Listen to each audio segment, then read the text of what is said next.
So this is a typical patient. She had this canine extracted, this root tip, and it had already been extracted and she had healed. And then now we're at this phase here after about 3 months of extraction healing, and we're going to place an implant.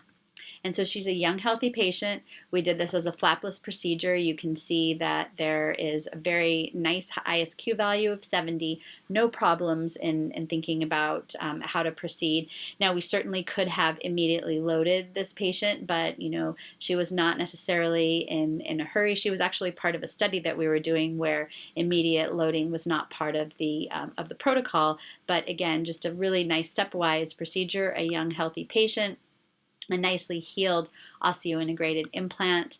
At the time of delivery of the prosthesis, it even went higher to 81, and she went on to have her prosthesis, her single crown that was screw retained. This is her cone beam CT scan. After 4 years, she's part of a study that we're doing, and we can see that we have bone on the buccal aspect of this implant. So, very nice conventional protocol, conventional loading, and long-term stability.